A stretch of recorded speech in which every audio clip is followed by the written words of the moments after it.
Now, according to Greek mythology, Orion, the son of Poseidon, was blinded by OnOpion, afterwards seeking Helios, the sun god, to be healed. Now, during the course of his hunting expeditions, he threatened to kill all the living animals, and then he was killed by a giant scorpion.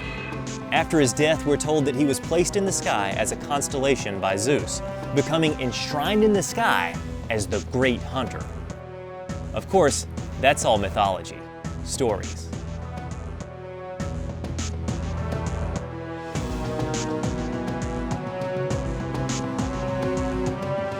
Now, in ancient literature, Homer and Hesiod refer to Orion as an important constellation, which, along with the sun, was used to determine the years. Now, the constellation was known by the Syrians as Jabar, or the giant, and by the Chaldeans as Tammuz, which the book of Ezekiel associates with the idolatry that plagued the nation of Israel. As the belt stars of the constellation Orion rose above the horizon just before sunrise in the morning sky, the Chaldeans began their month of Tammuz. And today, Tammuz can be found as the name of the fourth month on the Jewish calendar.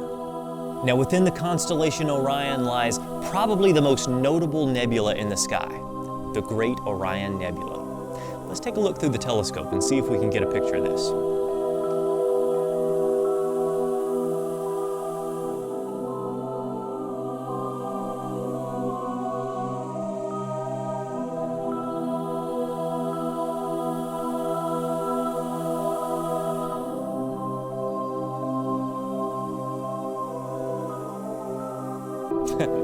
Isn't that amazing? Now, the first one I took with more of an emphasis on the infrared. This one I took in real color.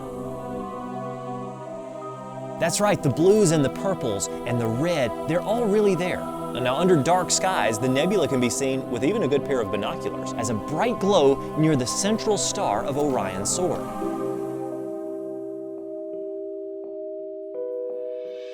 The bright core stars of the nebula are known as the trapezium, from which magnificent clouds of gas spread out for some 15 light years in every direction.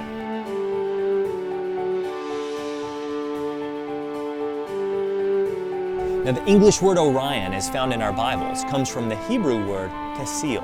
The book of Job speaks of Arcturus, Orion, and the Pleiades, and the chambers of the south. And in chapter 38, the Lord asked Job, "Canst thou bind the sweet influences of Pleiades or loose the bands of Orion?" It's a good wake-up call. You know, when we think we've gotten it all figured out and our life is in control, God steps in and He lets us know just how small we are. It's actually encouraging to realize that we're in His hands. Now, in the book of Amos, Israel was instructed to seek Him that maketh the seven stars and Orion. Let's remember to give God the glory for His creation and not turn the created things into idols. I'm David Rives. Truly, the heavens declare the glory of God.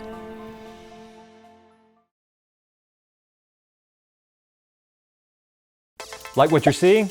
Want more? Be sure to hit the subscribe button to be notified as soon as we put up new videos and content.